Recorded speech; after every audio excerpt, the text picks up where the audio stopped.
In approximately 1 billion years from now, the Earth will become too hot to sustain oceans on its surface, and all life here will be gone. That's why we're already searching for a new home. The explorer within us made it possible to conquer the most inhospitable corners of our planet. We navigated through the dense undergrowth, creating paths where none existed before, discovering new biological species, and establishing a safe habitat in the middle of the jungle. Wilderness in the early 20th century, adventurers equipped only with rudimentary gear explored the realm of eternal ice and silence in Antarctica. Survival in this frozen wasteland took superhuman creativity and adaptation. Today, our ambitions extend far beyond the most secluded parts of Earth. As we look into the night sky, we wonder, is there another place like home for us? For a long time, we've considered Mars as the next stop in humanity's cosmic history.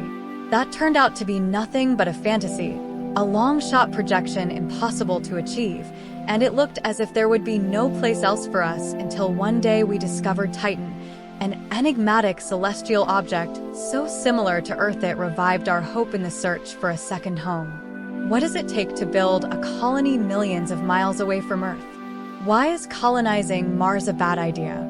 And is our technological progress sufficient to send human colonists on a one-way trip to Titan? On Earth, there's terrain we can work on, oxygen we can breathe, drinking water, comfortable temperatures, and a shield against all kinds of radiation. All of these conditions are vital for life as we know it. But finding them elsewhere in space is like winning the lottery. Take Mars, for example. Geological records show that the planet was once like Earth. Mars had lakes on its surface, it had a warm climate, and potentially life. But all that has long been gone, and today the planet is nothing like what it used to be. Colonizing Mars makes no sense. It's a lifeless desert where the average temperature is a bone-chilling -80 degrees Fahrenheit. It's a distant world where radiation is so strong each step on the Martian soil brings you closer to an ultimate demise. But let's imagine we decided to establish a colony on Mars. What would it take? A crew of colonists boards a space rocket on Earth, and about 7 months later, they'll be the first humans to step foot on the red planet. The first task is to build a safe habitat, a sealed environment capable of preserving the right air pressure, oxygen levels, and temperature. The area has to be big enough for people to live in, have all the necessary equipment to stay alive, but also have room for inside projects like excavation or farming. Scientists are studying Mars for the safest location rich in minerals where the first megastructures will soon be built. A chain of large domes is the foundation of the future settlement. One problem is, they shelter from intense cosmic radiation and dust storms.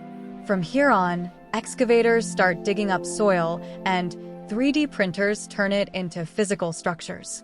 Humanity builds its first housing on an alien world. Buildings extend underground where they're connected to other domes through a system of tunnels.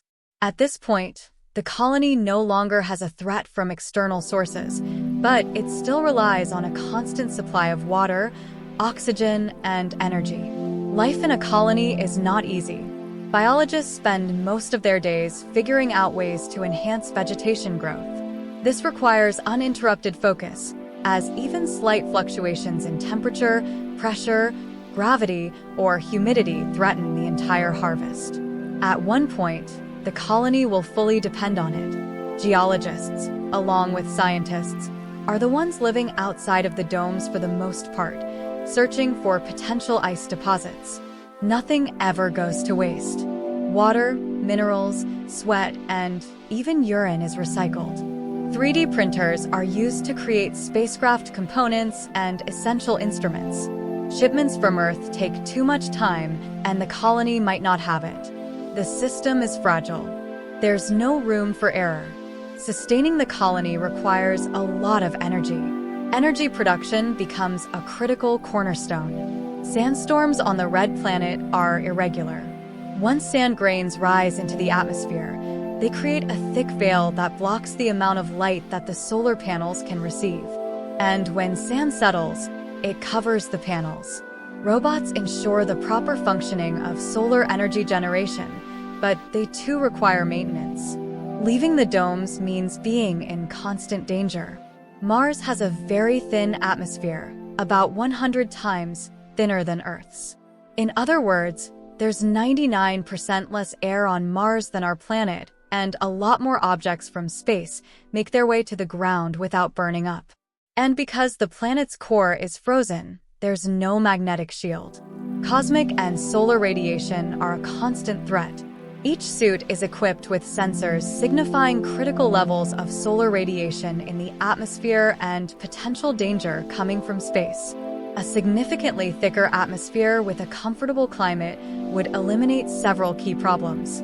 Elon Musk has put forward an intriguing suggestion to artificially generate an atmosphere on Mars, raising global temperatures by detonating nuclear bombs over its poles. The reality is, it won't work. And here's why. Water vapor and carbon dioxide are essential greenhouse gases on Earth. While Mars has a large amount of CO2 in its atmosphere, it's only 1% as dense as Earth's atmosphere, so there's less of this gas overall. A big portion of the carbon dioxide on Mars is trapped in non-atmospheric reservoirs, such as polar ice and minerals, making it difficult to access. But even if we could somehow access these reservoirs, the available CO2 won't be sufficient to impact the planet's atmosphere. Atmospheric pressure feels like the weight of the air around us at sea level on Earth. It's 1 bar, and it's like having 1 kilogram of air pushing down on every square centimeter. Currently, Mars has a very low atmospheric pressure, just about 6 bars. That's about 15 g of carbon dioxide per square centimeter. To sustain liquid water on the surface of the red planet, you'd have to increase it to roughly 2,500 g per square cm, over 150 times more CO2 than Mars currently has. It's like trying to fill up a balloon, but there's not enough air to do it. Melting polar ice caps to release water vapor is doomed for failure. If there's not enough heat-trapping gas in the atmosphere, the resulting water vapor would just freeze back because of the low temperatures. And let's not forget about the radiation released from nuclear warheads, which would make Mars even more uninhabitable, at least regions closer to its poles. It's all an intriguing thought experiment rather than a practical solution. The only thing that makes Mars an alluring planet is its relatively small distance from Earth. But is that really enough for us to throw in all the technological progress we've achieved and most of humanity's resources for a fraction of a chance like this? What if there's a world better suited for our cosmic ambitions? Titan is a cold, icy moon that orbits the planet Saturn, and that's even further away from Earth. So, what makes it a better candidate for a future human settlement? We've already built one space colony, the International Space Station. It's separated by a mere 250 miles from Earth, and its crew requires continuous resupply of resources, just like a hypothetical colony on Mars would. But Titan already has an abundance of resources on its surface and underneath it. It's just a matter of collecting, repurposing, and recycling them. It took the Cassini spacecraft nearly 7 years to reach Saturn. Looking ahead with potential advancements, it's possible that in about 50 years our technological progress could enable transporting a group of human colonists to the Saturn system in just about 2 years. In the middle of a desolate expanse of Titan, where the average temperature sits at around minus 300 degrees Fahrenheit, a brave group of settlers dreams of building their future. Titan is over 5 times further away from Earth and Mars. Embarking on a journey like this means leaving home and never coming back. One major advantage Titan has over Mars is its atmosphere, which is about 50% thicker than Earth's.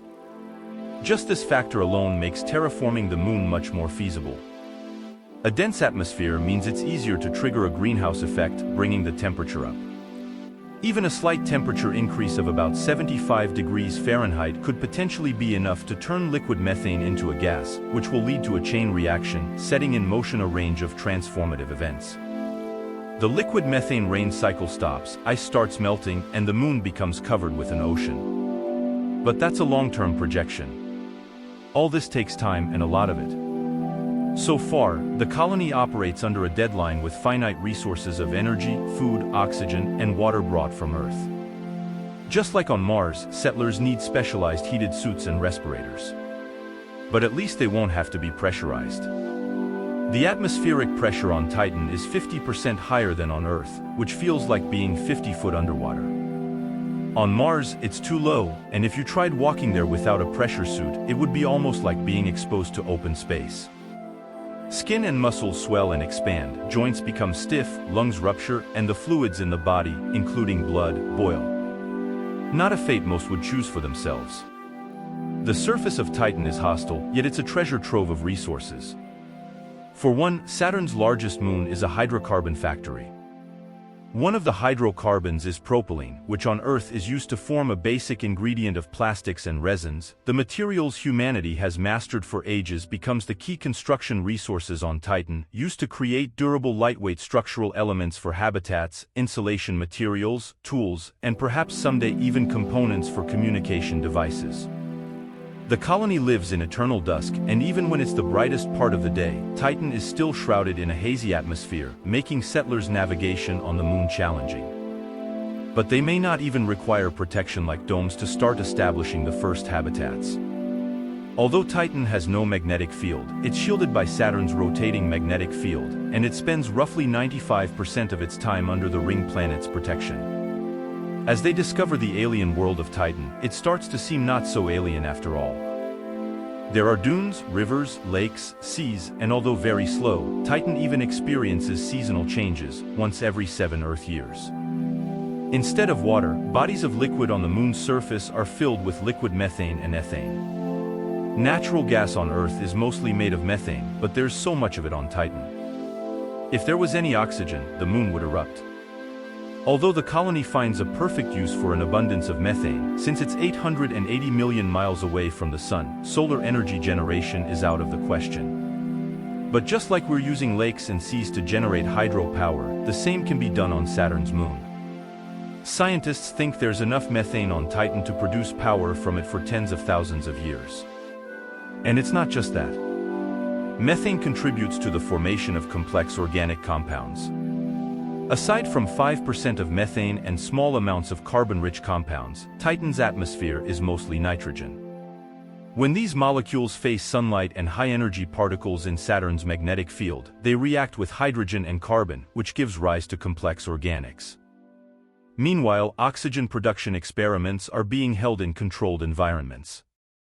Titan has an abundance of methane, and while the idea of introducing oxygen to Titan's atmosphere might sound like a catalyst for an explosive reaction, it won't cause the moon to explode. Oxygen itself isn't flammable. For an explosion or sustained fire, you need a combination of a fuel source, an oxidizer like oxygen, and an ignition source.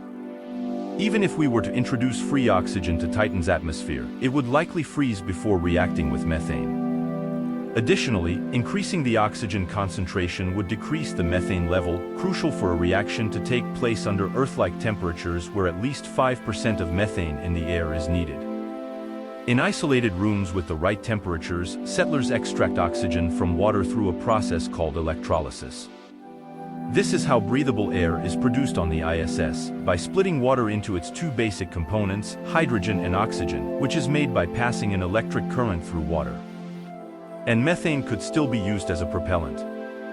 The moon's liquid methane and ethane lakes are like reservoirs held in the right conditions and waiting to be tapped into. Pumping up liquid hydrocarbons from a lake will do the trick. To burn it, colonists need liquid oxygen, which they produce by melting the hard frozen water ice on Titan's surface. Reactors are used to heat this ice, and the resulting liquid oxygen and hydrogen are stored in external containers. Taking advantage of the frigid temperatures on Titan, luckily, Titan is full of water. Scientists are certain the moon contains a subsurface ocean where water isn't frozen, and it could be extracted for our purposes. In accordance with NASA's mission objectives, the moon's ocean is explored by a submarine. The first ever complex alien life might hide down there, and it could resemble living organisms that reside at the ocean floor on our planet where there's no light either. Once breathable air is secured, the colony starts cultivating plants. Titan's atmosphere, like Earth's, is full of nitrogen, which is a crucial chemical element that acts as a fertilizer for crops. Light takes approximately 80 minutes to get from the Sun to Titan, and it's about 100 times fainter than here on Earth. Enormous mirrors to focus more sunlight on Titan's surface won't work, not just because of this, but also because the Moon orbits Saturn instead of the Sun. The colony faces yet another challenge, figuring out a way to create a source of artificial sunlight. One idea the colony considers is making a glowing ball of molten tungsten and bringing its temperature to that of our Sun. Unlike most materials, this metal remains a liquid at extremely high temperatures. One of its unique characteristics helps minimize the area of its surface, potentially allowing scientists to keep its shape round. If tungsten was a gas, it would simply disperse into space, but with a ball-like liquid shape, it can serve as a source of heat and light. To make this idea a reality, colonists have an abundance of working hours, and one day on Titan lasts about 15 Earth days. In no way is Titan easy to populate, but compared to Mars, it's a perfect place to attempt an endeavor of this scale. Although it's not the only moon open for colonization, there's also Europa, Enceladus, and Ganymede. Want more insights on their potential?